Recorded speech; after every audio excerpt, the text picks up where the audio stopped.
13장 1절에서 11절 말씀, 구약성경 예레미야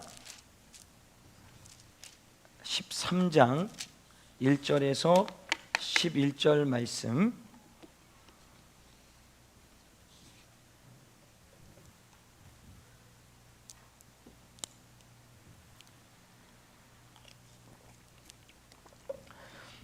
우리 다 찾으셨으면 한 절 한 절 교독하도록 하겠습니다.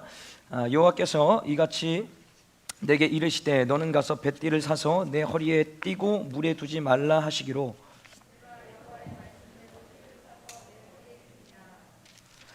여호와의 말씀이 다시 내게 임하니라 가라사대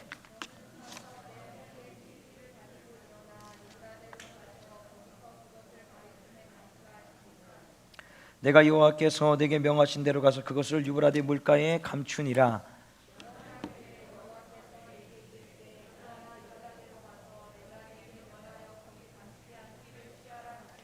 내가 유브라데에 가서 그 감추었던 곳을 파고 띠를 취하니 띠가 썩어 쓸데없이 되었더라. 나 여호와가 말하노라. 내가 유다의 교만과 예루살렘의 큰 교만을 이같이 썩게 하리라.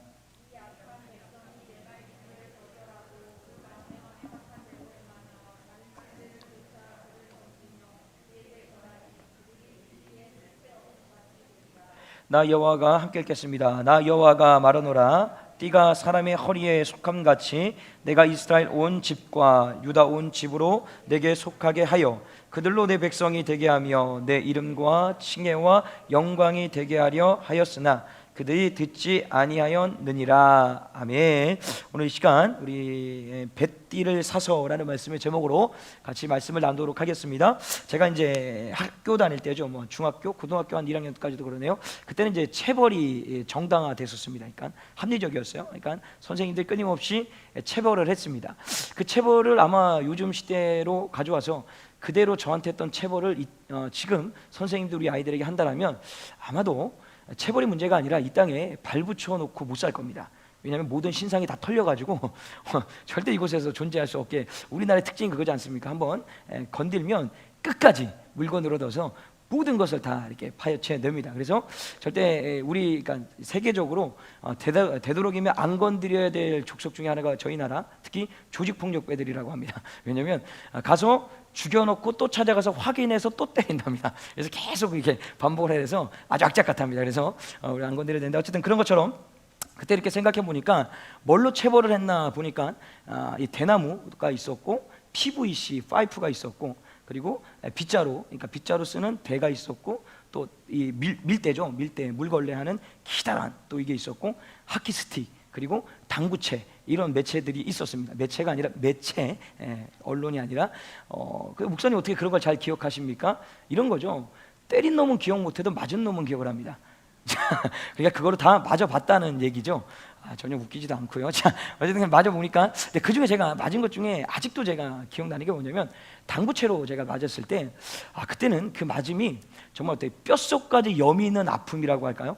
정말 너무 아픈 거예요. 제가 진짜 웬만해서는 때리면은 이런 소리를 안 냅니다. 그런데 그 당구채를 맞는 순간에 2대쯤 맞을 때부터 선생님, 너무 아픈 거예요. 그게. 근데 그게 아픔이 지금도 기억이 납니다. 근데 저는 그 당시도 의문이고 지금도 의문인 게 당구채가 만들어진 용도는 당구를 치기 위해서 만들어졌는데 왜 그거를 매체로 사용을 했는지는 아직도 제가 이해가 되지 않습니다. 자, 왜 제가 이런 얘기를 하냐면 이 땅에 존재하는 모든 것들은 그냥 존재하는 것이 아니고 또 만들어지는 것도 그냥 만들어지는 것들이 없이 다 목적이 있고 그 나름대로의 쓰임이 있기 때문에 존재하고 있다라는 거예요. 그런데 사람들이 대부분 만들어진 목적과 쓰여야 되는 어떤 쓰임새에 맞지 않게 사용하거나 또 그 목적에 맞지 않게 다른 목적으로 사용하는 경우들이 많이 있다라는 것입니다. 자, 우리는 끊임없이 요즘 우리 고린도전서 말씀을 통해서 그런 얘기 나누지 않습니까? 하나님이 우리를 부르신 목적 1차적으로 구원을 위해서 우리를 불러주셨고 그 구원을 받음으로 인해서 우리는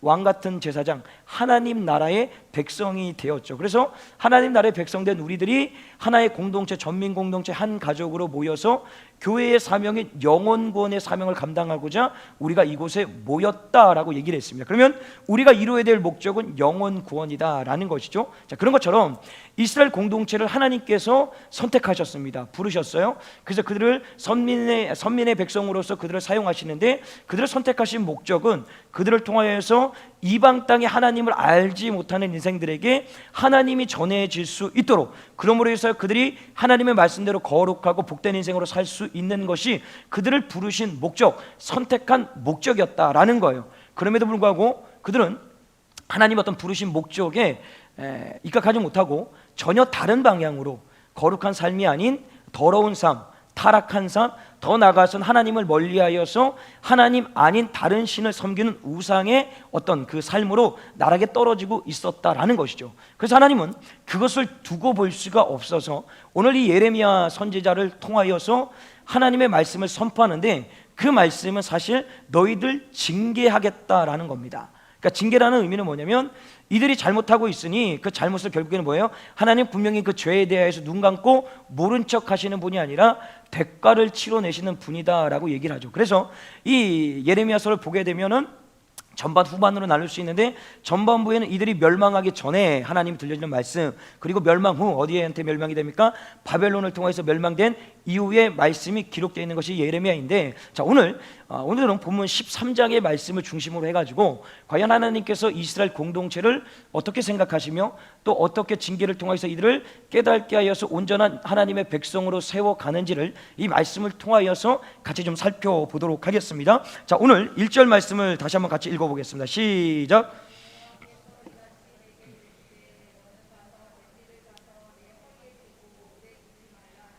자, 말씀해 보면 하나님의 말씀이 선포되어지는 어떤 두 가지 방법이 있습니다. 하나가 뭐냐면 하나님의 그냥 말씀을 주심으로 인하여서 그 말씀을 듣고 입으로 전달되는, 지금 이제 이런 거죠. 제가 하나님의 말씀을 깨달아서 여러분들 전달하듯이 입으로 전해지는 거죠. 이거는 사실 금방 이해하고 알아듣기가 쉽습니다. 근데 오늘 또 다른 방법이 뭐가 등장을 하냐면 눈으로 보게 합니다. 그 눈으로 본다라는 것이 뭐냐면 어떤 상징적인 행동을 통하여서 하나님이 주고자 하는 메시지를 전달한다라는 거예요. 근데 문제가 뭐냐면 이런 눈으로 보게 되는 어떤 상징적인 행위를 보게 되면 사실 인간의 입장에서 깨달아지는 것이 좀 어렵습니다. 그래서 누군가가 설명을 해줘야 된다라는 거죠. 예를 하나 들어볼까요? 구약에 우리 출애굽기에 보게 되면 바로왕이 꿈을 꾸게 되죠. 아니고 창세기구나. 창세기에 보면 꿈을 꾸게 됩니다. 그 꿈을 꾸었을 때 어떤 꿈을 꾸게 되냐면 어느 날 갑자기 암소, 아주 살찌고 튼튼한 암소가 나일강에서 올라옵니다. 몇 마리가? 7마리가. 그래서 풀을 뜯어 먹습니다. 근데 얼마 후에 또한 전혀 이렇게 좀 완악하고 강팍하고 전혀 흉측한 소 7마리가 다시 올라와가지고 그 7마리를 잡아 먹습니다. 그 꿈을 딱 꾸고 나니까 뭔가의 상징적인 메시지를 하나님 앞에 받았는데 이것이 도저히 해석이 되지가 않는 거예요. 그래서 고민하다가 어떻게 됩니까? 감옥에 있는 요셉을 불러들여서 그 메시지를 알려주고 그가 해석을 해줄 때 어떻게 됩니까? 그 살찐 암소는 뭡니까? 7년 동안의 풍년이 들고 반면에 와서 암소를 잡아먹는 7마리 때문에 흉년이 7년이 든다라는 것입니다. 그래서 이 흉년이 얼마나 세냐면 이 흉년 7년으로 인하여서 7년의 풍년이 기억되지 못할 정도로 어마어마한 흉년에 들게 된다. 그러므로 인하여서 들었던 7년의 풍년을 통하여서 앞으로 다가올 7년의 흉년을 막을 수 있는 방책을 마련해 놓아서 그들이 그 땅에서 요셉을 통해서 한 시대가 먹어 사는 그 일을 벌어지지 않습니까? 자, 그런 것처럼 끊임없이 어떤 상징적인 여러분이 생각했던 꿈과 환상을 통해서 보게 되는 것을 사실 우리가 이해하기가 어렵다. 그러나 어떤 해석자가 있으면, 알려주는 자가 있으면 그것을 쉽게 이해할 수가 있다라는 거. 근데 오늘 하나님께서는 예레미야 선지자를 통하여서 말씀을 들려줘서 입으로 전하는 것이 아니라 어떤 상징적인 행위를 통하여서 하나님께서 이에게 메시지를 준다라는 것입니다. 자, 중요한 게 뭐냐면 먼저 이에게 준 메시지가 뭐냐면 배띠를 사랍니다. 그러니까 배로 된 허리띠를 구매하라라고 얘기를 하죠. 그러면 배띠가 무슨 의미냐? 구매하는 것이 무엇이냐? 하나님은 이 배띠를 누구라고 생각하냐면 이스라엘 공동체라고 생각을 하시는 거예요. 그래서 처음 하나님께서 이스라엘 백성들을 선택했을 때 그들의 상태가 뭐냐면 여기 보면 띠를 사서 물에 두지 말라라고 얘기하는 것처럼 그들이 처음 하나님 앞에 선택받았을 때는 물도 묻지 않고 때도 묻지 않은 거룩한 백성이었다라는 거예요. 그런 상징적인 의미를 그 띠를 통하여서, 구매를 통하여서 알게 하시는 겁니다. 그로 인하여서 예레미야가 2절에 보면 내가 여호와의 말씀대로 띠를 사서 내 허리에 띠니라, 그 말씀대로 그대로 순종을 합니다. 그 순종 이후에 또다시 하나님께서 말씀하십니다. 3절에 여호와의 말씀이 다시 내게 임하여 가라사대, 다시 임하는데 4절에 뭐라고 합니까? 우리 같이 한번 읽어볼까요? 4절 시작.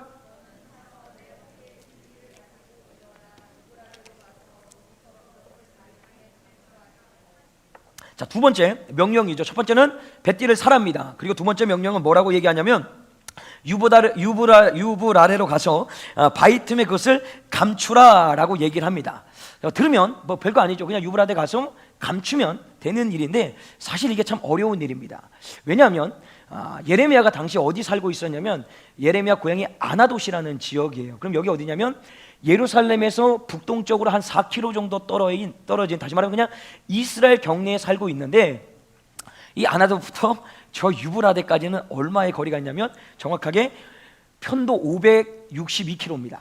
그러니까 563km, 그럼 왕복으로 하면 1126km라는 거예요. 아무리 빨리 가도 40일에서 50일 정도가 걸리는 시간이란 말이죠. 근데 하나님이 지금 뭐라고 하냐면 그 띠를 숨기러 어디로 가라? 유브라데로 가라라고 얘기를 합니다. 그러면 왜 그냥 가까운 예루살렘 아니면 뭐 저기 사마리아 이런 데 가서 숨기지 왜 굳이 거기까지 가게 하시느냐? 이 안에도 영적인 메시지가 숨겨져 있죠. 이 유브라데 같은 경우는 바벨론의 어떤 행정구역 속에 들어가 있는 겁니다. 그래서 그를 굳이 저쪽에 있는 유브라데까지 보내는 이유가 뭐냐면 그 바벨론이라는 나라를 들어가지고 하나님께서 이스라엘을 징계하시겠다라는 메시지를 뭘로 보여주는 거예요? 상징적으로 예레미야가 어디로 가물었어요? 유브라데로 감으로 인하여서 결국 이스라엘 공동체도 그들로 포로로 끌려감으로 인하여 그 유브라데 쪽으로 끌려가게 된다라는 것을 이 말씀을 통해 상징적으로 보여주고 있는 것입니다. 자, 그리고 나서 5절에 보게 되면 내가 여호와께서 내게 명하신 대로 가서 그것을 유브라의 물가에 감추니라. 정말로 하나님의 말씀하신 대로 왕복 1126km를 갔다 왔다 하면서 하나님의 말씀대로 순종을 합니다. 그리고 나서요 또 6절에 보니까요 여러 날 후에라고 얘기를 하는데, 이 여러 날 후에는 며칠, 몇 달, 몇 년, 사실 그걸 기간을 가늠할 수가 없습니다. 이게 며칠이 될 수도 있고 몇 년이 될 수 있고 몇 달이 될 수 있기 때문에 어쨌든 많은 시간이 흐른 후에 하나님께서 또 명령을 내시는데 뭐냐면 여호와께서 내게 이르시되 일어나 유브라데로 가서 내가 내게 명하여 거기 감추인 한 띠를 취하라 하시기로. 또 가랍니다. 1126km 또 가랍니다. 여러분 이게 전혀 이게 감이 없으시니까 여러분들이 이제 내가 예레미야라는 입장에서 이 말씀을 한번 보십시오. 여러분 이 말씀에 쉽게 순종할 수 있겠습니까? 물론 하나님 말씀하시는데 목사님 당연히 가야죠 뭐 그렇게 얘기하시면 할 말이 없지만, 제가 이 말씀을 곰곰이 묵상하면서 하나 이거 못하겠다. 왜냐하면 그냥 좀 가까이 있는 데 갖다 숨겨놓으라 그러는지, 아니면 한 번만 갔다 올 수 있는 거리, 그것도 사실 갈까 말까. 그때 교통편이 발달된 거 아까도 말씀드렸지만 아무리 빨리 가도 40일에서 50일을 걸리는 거리예요. 그런데 그 거리를 왕복을 해야 된다는데 이미 한 번 갔다 왔잖아요. 근데 또 갔다 오라고 얘기를 하는 거예요. 아니 갔다가 와서 또 가게 할까? 왜 또 거기를 갖다 숨겨놓냐, 이런 마음이 제 안에 들 겁니다. 그러나 여러분들은 오직 말씀과 기도에 전무하여서 하나님 말씀에 순종하기 때문에 전혀 그런 마음이 안 드시지만 저는 그런 마음이 들더라고요. 그래서 이 말씀을 계속 묵상하면서 왜 그럴까 생각을 하다가 번뜩 하나님께서 저에게 깨달음을 하나 주신 게 있어요. 그게 뭐냐면 지금 이 메시지가 하나님께서 이스라엘 공동체를 바벨론을 들어서 징계하겠다라는 말씀을 이들에게 주시는 겁니다. 그러면 그 징계를 주심으로 인해서 하나님은 그 징계라는 어떤 목적이 징계를 주기 위한 목적을 갖고 있는 게 아니죠. 징계를 통하여서 이들을 돌이키고자 하는 목적을 갖고 계시단 말이에요. 그러면 이게 무슨 얘기냐면 하나님의 징계가 분명히 임해야 되는데 예레미야가 왔다 갔다 하는 동안에 그 징계가 임합니까 안 임합니까? 임하지 않는 거예요. 그리고 이게 무슨 얘기냐면 하나님께서 끊임없이 이스라엘 공동체에게 기회를 주시고 돌아올 수 있는 시간을 벌어주고 계시다라는 거예요. 좀 이해가 되시겠습니까? 왜 굳이 왔다 갔다 하게 했을까라는 걸 보니까 그들에게 기회를 주시고 더 나아가서는 시간을 벌어주기 위해서 그 시간을 허락해 주셨다라는 겁니다. 우리가 신앙생활을 하다 보면은 하나님의 말씀대로 행하지 못하고 사실 하나님 말씀에서 벗어난 삶을 살아가는데 불구하고 아무 일도 일어나지 않을 때가 있죠. 그 아무 일도 일어나지 않을 때의 의미를 두 가지로 볼 수가 있어요. 첫 번째 하나는 하나님께서 이제는 도저히 말을 해도 듣지 않음으로 인하여서 침묵하는 겁니다. 또 하나는 하나님께서 우리가 돌아오기를 기다리면서 기회를 주시고 시간을 벌어주시는 것이죠. 그러면 우리는 후자의 입장에서 내가 하나님 말씀에서 벗어나 있다라면 오늘 이 말씀을 듣고 그대로 돌아서야 한다라는 것이죠. 근데 문제가 뭐냐면 끊임없이 하나님께서 우리가 메시지를 주는데도 불구하고 돌아서지 않으면 하나님은 이제 뭘 하시냐면 침묵을 하십니다. 그 침묵의 의미를 오늘 새벽 예배 사사기 말씀을 통하여서 정확히 좀 우리가 보지 않았습니까? 그 얘기가 뭐냐면 이 아비멜렉이 자신이 왕이 되기 위하여서 자신의 형제 70명을 죽이고 그 70명을 죽인 아비멜렉을 추종하여서 세겜 사람들이 왕이 될 수 있도록 협력을 해줍니다. 이것이 너무 악하다 보니까 하나님께서 이제 더 이상 그들을 놔둘 수가 없는 거예요. 그래서 하나님이 그들의 손을 놔버립니다. 놔버려요. 그 놨다는 의미가 어디에 말씀이 있냐면 사사기 9장 23절에 보면 하나님이 아비멜렉과 세겜 사람들 사이에서 악한 신을 보내심에라고 얘기를 합니다. 악한 신을 하나님이 보냈대요. 천사를 보내는 게 아니라 악한 신을 보냈다라고 얘기를 합니다. 그러면 하나님이 정말 악한 사단을 보내서 저들을 힘들게 한 것이냐? 그런 의미가 아닙니다. 어떤 의미를 담고 있냐면 이런 거예요. 여러분들이 오늘을 살아가면서 아무 문제 없이 환난과 고난 없이 오늘을 살아갈 수 있었던 것, 더 나아가서는 악한 마귀의 사단의 세력에 꼬임에 넘어지지 않고 내 삶을 지킬 수 있었던 이유가 뭐냐면 하나님께서 그 악한 것이 작용하지 못하도록 꽉 붙들고 있었기 때문에 우리가 오늘을 살아낼 수가 있었다라는 거예요. 근데 이제 이 한계치에 이르니까 하나님께서 이거를 놔버리시는 거예요. 그래서 악한 것이 마음껏 활동할 수 있도록 그냥 허용해 버리신 겁니다. 그 결과로 어떤 결과를 일어나게 되냐면 여러분 로마서 1장 23절에 보면 이런 말씀, 24절에 보면 이런 말씀이 기록되어 있어요. 그러므로 하나님께서 저희의 마음을 정욕대로 더러움에 내어 버려두사 저희 몸을 서로 욕되게 하셨으니, 그냥 내어버려 두시니까 우리 끊임없이 내 속에 나오는 육신의 정욕과 안목의 정욕과 이생의 자랑에 사로잡혀가지고 그 끊임없이 정욕의 싸움에 붙어가지고 결국 그 인생이 멸망의 길로 가더라라는 겁니다. 자, 이런 의미를 볼 수가 있는 거예요. 사실 여러분 하나님이 오늘도 나를 붙들고 있음에도 불구하고 여러분 흔들리셨습니까? 흔들리지 않으셨습니까? 흔들려요. 아니, 흔들린다니까요. 하나님이 붙들고 있어도 흔들리는데 오늘도 넘어지는데 하나님이 이것을 놨다라고 생각해 보십시오. 그러면 거의 뭐 아나무인으로 하나님 없고 그냥 나밖에 모르고 그냥 인생이 몰락의 길로 가는 거예요. 그러니 우리가 정말 중요하게 붙들어야 될 것이 뭐냐면 오늘도 내가 하나님의 손에 붙들려 있어야지만 그나마 갈팡질팡 하더라도 살 수 있는 것이고, 이게 없으면 갈팡질팡 정도가 아니라 아예 그 죄 속으로 빠져들어서 오늘도 죄를 물 먹듯이 마시면서 죄의 노예가 돼서 악한 것의 역사에 우리가 사용되고 움직여지게 된다라는 것입니다. 그래서 우리에게 필요한 것이 뭐냐면 하나님이 메시지를 주실 때 그 메시지를 듣고 빨리 그곳에서 뭐예요? 손 털고 돌아오셔야 된다라는 거예요.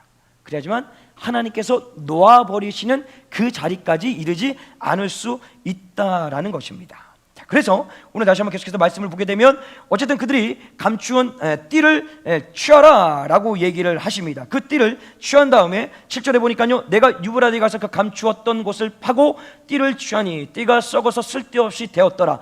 하나님이 말씀하신 대로 또 갑니다.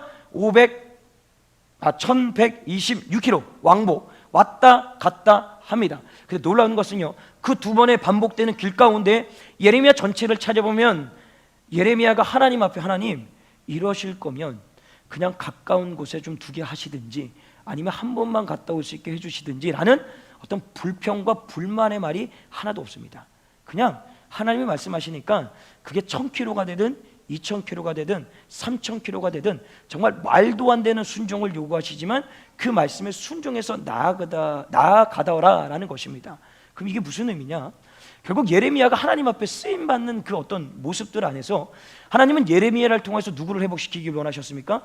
이스라엘 공동체를 회복시키기를 원하셨다라는 거예요. 그러면 그 회복시키는 도구의 자리에 누가 있었던 거예요? 예레미야가 있었습니다. 그러면 예레미야가 이렇게 쓰임받을 수 있었던 결정적인 요인이 뭐예요? 순종이라는 겁니다. 그러면 오늘 이 시간에 나름대로 내 삶 가운데 회복이 필요한 어떤 부분들이 있을 수 있어요. 여러분의 삶 가운데. 그러면 내가 정말 그것이 회복되기를 원하신다라면 여러분, 작은 것부터 주님 말씀하실 때 순종의 자리로 나아가서 더 나아가서는 정말 말도 안 되는 상황에 순종을 요구하실지라도 그 말씀에 순종해 보십시오. 그렇다면 하나님께서는 오늘 예레미야 선지자를 통하여서 이스라엘 공동체를 회복하듯이 여러분에게 지금 갈급함에 놓여있는 여러 가지 인생의 문제들, 아픔들, 고난들을 하나님께서 회복시켜 주신다라는 거예요. 근데 이것을 맛보지 못하는 게 그 순종의 자리로 나아가지 못하는 거예요. 생각은 나고 마음은 드는데 행위까지 나아가지 못하는 연약함이 우리 안에 있다라는 거예요. 그래서 오늘 이 시간에 말씀을 들으면서 하나님, 이 연약함까지도 주님 붙들어 주셔서 제가 정말로 하나님 말씀하시는 그 순종이라는 그 자리까지 나아갈 수 있도록 인도하셔서 그 순종을 통하여서 내가 원하는 그 회복을 만끽할 수 있도록 역사해 달라라는 그 마음의 부단한 소원이 우리 가운데 있어야 된다라는 것입니다. 자, 어쨌든 그런 가운데서 이 말씀에 보게 되면 그 띠가 썩어서 쓸데없이 되어버렸다라고 얘기를 합니다. 얼마나 시간이 지났는지 모르지만 그 바위 틈에 숨겨놓았던 허리띠는 이제 썩어서 쓸모없는 것이 되어버렸어요. 자, 그러면 이 썩어서 쓸모없다라는 이 말이 어떤 의미를 상징하느냐? 여러분 8절 말씀을 보게 되면 여호와의 말씀이 내게 임하여 가라사. 이제 그 썩은 의미에 대해서 말씀해 주시는데요. 자, 9절 말씀 같이 한번 읽어볼까요? 9절 시작.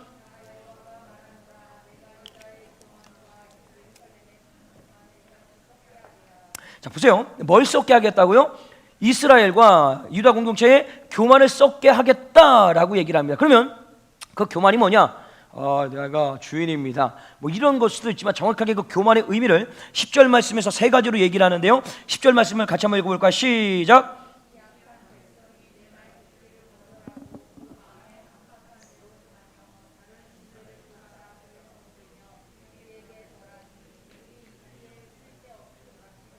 자, 이스라엘 교만을 세 가지로 정의를 합니다. 첫 번째, 하나님의 말씀을 듣기를 거절합니다. 그래서 그 마음이 강팍해져서 자신들의 소견에 오른 대로, 다시 말하면 자신의 삶의 주인이 되어서 자신이 원하는 일들을 취하면서 살아갑니다. 그래서 마지막에 결정이 뭐냐면 우상을 섬기는 일입니다. 그 모든 것을 하나님께서 뭘로 얘기하시냐면 교만하다라고 얘기를 합니다. 왜 교만할까요? 하나님 없이도 살 수 있다라는 영적인 깊은 교만에 빠지니 하나님의 말씀을 들을 이유가 없습니다. 그리고 그 말씀대로 행할 필요도 없고 내가 오늘 생각하는 대로 행하며 살아가게 되고 이제는 더 나아가서 주인을 바꿉니다. 나의 쾌락과 욕망을 채워줄 수 있는 그 주인을 바꿔버리는 지경까지 이르렀다라는 것이죠. 그래서 그들의 먹을 교만을 어떻게 합니까? 썩어 못쓰게 만들어버리겠다라고 얘기를 합니다. 그럼 이게 무슨 의미냐? 하나님께서는 바벨론이라는 그 나라를 들어 사용하셔서 이스라엘 공동체를 그 땅을 황폐케 만드시고 그들을 포로로 끌고 가셔서 70년 동안 바벨론에서 포로의 생활을 하게 합니다. 그것을 통해서 그들의 교만을 어떻게 합니까? 썩고 쓸모없게 만든다라는 거예요. 그 무슨 얘기냐? 하나님의 말씀대로 살지 않고자 하는 그 인생들의 생각과 마음, 더 나아가서는 우상을 섬기는 마음, 그 모든 것들을 그 시간을 통하여서 다 깨끗하게 정리해 버리겠다라는 거예요. 그러면 죽이겠다는 얘기입니까? 살리겠다는 얘기입니까? 감이 안 오십니다. 살리겠다는 얘기죠. 교만을 썩어 쓸모없게 만든다는 것은 쉽게 이거죠.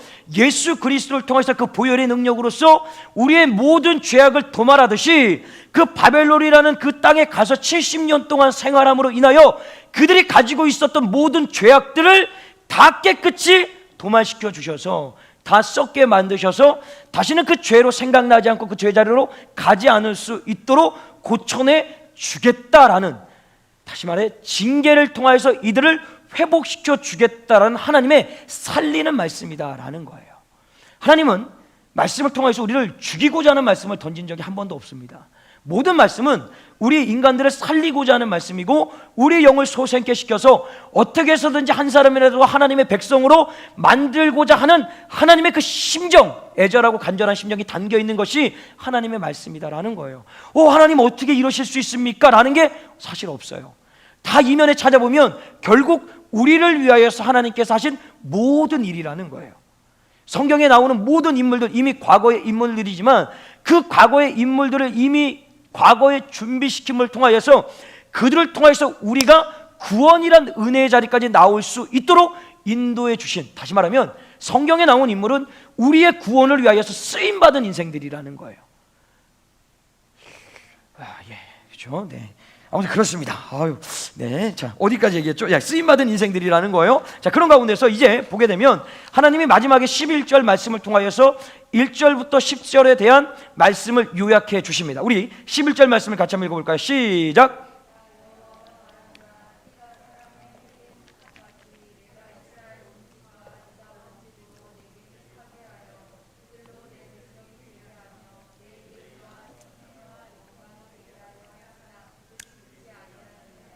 자, 정확하게 이 말씀을 이렇게 해석하면 됩니다.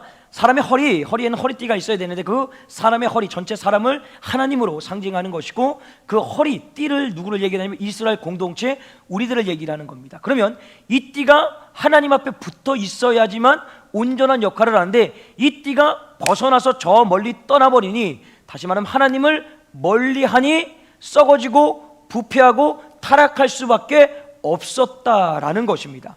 그러면 정확하게 다시 돌려서 얘기하면 하나님 앞에 붙어 있어야지만 우리가 살아갈 수가 있다라는 것을 이 말씀을 통해서 우리에게 메시지를 던져주시는 것입니다. 자, 그렇다면 오늘 이 말씀을 통하여서 우리가 두 가지 질문을 던지고 말씀을 마무리하겠는데, 첫 번째, 우리는 썩어 쓸모없는 삶이 되지 않기 위하여서는 어떻게 해야 되는가라는 겁니다. 오늘 예레미야가 유브라데로 가서 허리띠를 숨겼습니다. 그리고 얼마 지났는지는 정확히 알 수 없지만 그 띠를 다시 찾으러 갔을 때 그 띠가 썩어서 쓸모없게 되어버려 있었습니다. 그럼 그 허리띠는 좀 전에도 얘기했지만 어디에 붙어 있을 때 제 기능을 하는 겁니까? 사람의 허리에 붙어 있을 때 제 기능을 하는 것이고, 이 허리에서 벗어나 있으면 그 기능을 제대로 할 수가 없다라는 것입니다. 그러면 답이 이거죠. 우리가 이 땅에서 썩지 않고 쓸모없는 인생이 되지 않기 위해서는 끊임없이 하나님께 붙어 있어야 된다라는 거예요. 그래서 시편 73편 28절의 말씀에 보면 이렇게 얘기합니다. 하나님께 가까이함이 내게 복이니라. 하나님을 가까이하고 하나님께 붙어있는 것이 우리 믿음의 사람에게 있어서 뭐라고요? 복이다라고 얘기를 합니다. 자, 그러면 하나님을 가까이하고 하나님께 붙어있는 것이 뭐냐는 거예요. 오늘 이스라엘 공동체의 타락이 어디로부터 출발된 겁니까? 11절 말씀에 보게 되면 그들이 듣지 아니하였다. 뭘 듣지 않았습니까? 하나님의 말씀을 듣지 않음으로 인하여서 그들이 하나님을 멀리하기 시작함으로 썩어지고 타락한 인생으로 전락하게 되었다라는 것입니다. 그러면 오늘 말씀을 그대로 가져서 적용하면 우리가 하나님을 가까이 하나님께 붙어있는 것은 하나님의 말씀을 듣는 거라는 거예요. 그럼 듣는 배 자리가 어디입니까? 바로 오늘 여러분들이 앉아있는 이 자리, 예배의 자리를 통하여서 하나님을 가까이 하나님께 붙어 있을 수 있다라는 것입니다. 그래서 우리가 떠나지 말아야 될 것이 어디예요? 예배 자리라는 거예요. 그래서 우리에게는 하나님이 얼마나 이 한국교회에 은혜를 베풀어 주셨는지 주일도 새벽에도 수요일에도 금요일에도 예배를 드릴 수 있는 건수들을 만들어 주셔서 끊임없이 예배를 드리게 하시는 거예요. 이게 얼마나 감사한 일인지 여러분 알지 못하실 거예요. 이게 정말로 감사한 일이거든요. 그럼에도 불구하고 이렇게 얘기하시는 분들이 있어요. 뭘 그렇게 교회를 자주 가? 주일날 한 번 가면 되지. 수요일날도 가고 금요일날도 가고 새벽마다 가고 뭘 그렇게 자주 가? 이렇게 얘기하는 분들이 있어요. 들어보면 맞는 것 같은데, 여러분 제가 영적인 원리를 좀 제가 하나 좀 풀어드릴게요. 자, 한번 보세요. 사탄이 있습니다. 사탄은 여러분들이 하나님을 가까이 하고 하나님께 붙어 있는 것을 좋아할까요? 싫어할까요? 싫어하죠. 자, 그러면 사탄이 하나님 앞에 나와서 예배 드리는 것을 좋아할까요? 싫어할까요? 싫어합니다. 그럼 끊임없이 사탄은 우리가 하나님과 멀어지게 만들기 위한 어떤 작용을 해야 된다라는 거예요. 그래서 이 한국교회에 끊임없이 어떤 7, 80년대 폭발적인 붕의 역사를 일으킬 때 그때는 막 교회가 뜨겁지 않았습니까? 모든 사람들이 교회 말고는 가지를 않았습니다. 모든 휴가를 다 여름 수련회 때 맞춰가지고 같이 생활을 했었어요. 근데 어느 순간에 사단이 그렇게 되면 안 되겠는 거예요. 그냥 고민한 거예요. 이 사단이 고민하다가 어떻게 하면 저들을 예배를 드리지 못하게 할까라는 고민을 하다가 답을 하나 찾아냈어요. 그 답이 뭐냐면 바쁨과 분주함입니다. 인생들에게 끊임없이 바쁘도록 분주하게 만들어 놓는 거예요. 그리고 끊임없이 세상에서 치열한 경쟁을 통하여서 내가 더 많이 뛰어야 되고 내가 더 많이 노력해야 되는 이 경쟁 심리를 집어넣어서 바쁘고 분주함을 통하여서 어떤 생각을 갖게 하냐면 주중에 예배드리는 것이 이상하게 여겨질 정도로 가게 합니다. 그래서 예전에는 수요, 금요, 주일 거의 똑같이 모였습니다. 근데 지금 주중 예배는 모든 교회들이 모든 교회라고 하면 좀 이건 뭐 좀 어폐가 있네요. 웬만한 교회들이 다 몰락해 가고 있습니다. 우리 공동체 전체 인원을 놓고 제가 항상 그 말씀드리지만 이 정도 모이는 거 대형 교회 수준입니다. 대형 교회도요 100명이 채 모이지 않습니다. 제가 진해에 있을 때 거기도 좀 건강했네요. 거기도 1000명이 넘는 교회인데 수요 예배 때 한 100여 명 정도 모였으니까요. 그래도 조금 건강했는데 여러분 20-30명도 모이지 않습니다. 모이지 않아요. 그런데요 그 안 모이는 것이 정당화됐습니다. 왜요? 목사님 제가 주중에 직장 사업 뭐 이것저것 또 아이들 돌보고 뭐 여러 가지 일을 대면서 그것이 당연한 것처럼 주중에 안 나오는 것이 당연시 되어 버렸어요. 그래서 새벽, 수요, 금요 그냥 안 나오는 거예요. 안 나오는 거예요. 여러 가지 환경과 상황의 핑계가 내가 영적인 생활을 할 수 있는, 다시 말하면 하나님을 가까이 하는 예배의 자리를 폐하고 있었다라는 거예요. 근데 그걸 몰라요. 왜 몰라요? 영적인 원리, 질서를 모르다 보니까 내가 지금 사단의 꼬임에 넘어가 있는지 하나님의 말씀에 붙들려 있는지 감음이 안 되는 거예요. 자, 그래서 좀 더 시간이 지나다 보니까 사단의 전략이 먹혔어요. 그래서 사단이 또 고민을 하는 거예요. 야, 그렇다면 주일 예배를 아예 다 무너뜨리면 어떨까라는 고민을 한 거예요. 그래서 어떻게 이들을 이끌어 가냐면 경제적인 성장을 만들어 줍니다. 그래서 끊임없이 부유한 삶을 만들게 해요. 그래서 여유가 생기게 합니다. 그 여유를 통해서 우리 한국 사회에 급격스럽게 나타난 현상이 뭐냐면 해외여행입니다. 해외여행을 통해서 끊임없이 주일날 빠져나가게 만들어내요. 자, 그런데 요거 가지고는 안 되겠더라고요. 왜냐하면 주일 빠져서 해외여행 가시는 분들 꼭 목사님에게 얘기하면 목사님 죄송해요, 미안해요, 정말 무슨 죄인처럼 얘기를 해서 빠질 수 않는 데도 빠진 것처럼 하니까 사단이 보기에는 요 정도 가지고 안 되는 거예요. 어떻게 하면 좋을까? 그래서 2020년도에 코로나라는 것을 여러분 이게 사단이 줬다 안 줬다 그거를 떠나서 그것이 왔을 때 사단이 그것을 이용합니다. 그래서 여행 가기만 해도 미안해갖고 말도 못하는 주일 성수에 대해서 이제는 당연합니다. 코로나인데 어떻게 주일날 예배를 드릴 수가 있습니까? 나가는 인생이 이상한 인생으로 바뀌어 버렸어요. 자, 잘 보세요. 그냥 이게 우스갯소리로 제가 드리는 말씀이지만 여러분, 우리 끊임없이 이 세상에서 영적 전쟁의 터에서 살아갑니다. 그 영적 전쟁의 터에서 우리가 살아갈 때 사단은 우리가 하나님을 가까이 하는 걸 싫어합니다. 그 가까이 하는 방법 중에 예배 드리는 거 더욱더 싫어합니다. 어떻게 해서든 그것이 하나하나 패해지기를 원하는 거예요.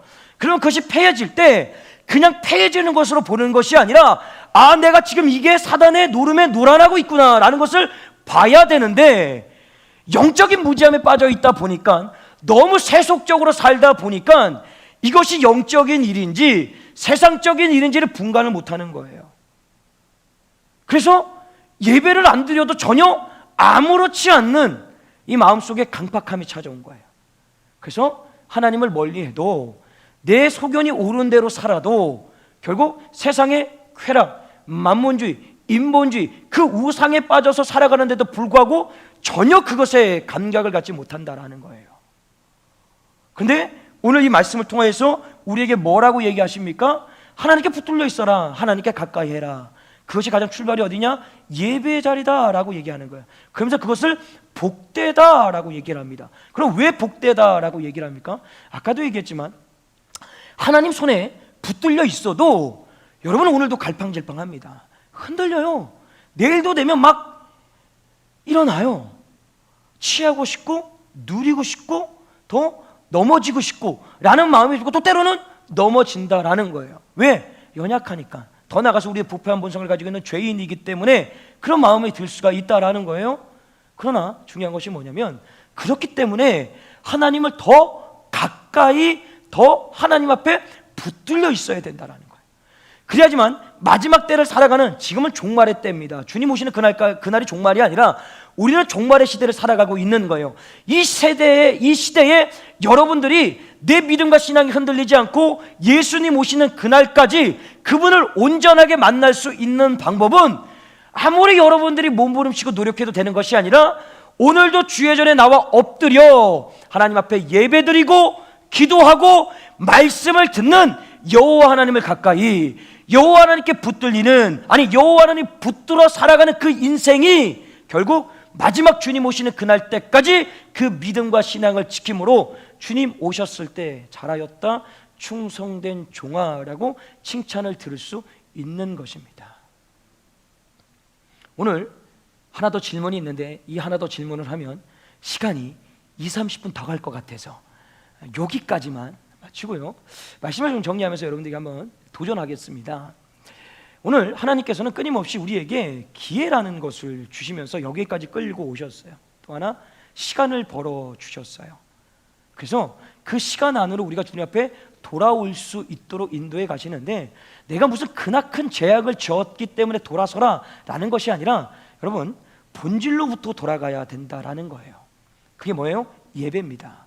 하나님을 가까이 하나님께 붙들려가는 인생, 결국 그 인생이 복된 인생. 왜? 그래야지만 마지막 때까지 내 신앙과 믿음을 지킬 수 있기 때문에. 그렇다면 오늘 다시 한번 여러분들에게 결단하는 거, 물론 수요 예배 정도 나오시는 분들이라면 이 말씀에 그렇게 걸릴 건 없지만 그래도 내 삶 가운데 어떤 영적인 삶의 자리가 폐해지고 있다라면 주중에 드려지는 예배들이 그냥 말 그대로 눈 도장 찍기 정도에 불과한 예배로 전락해 버렸다라면 이제는 주일날 드리는 예배만큼, 아니 그보다도 더 간절하고 애절한 심정을 가지고 주님 전에 찾아 나와 엎드리는 겁니다.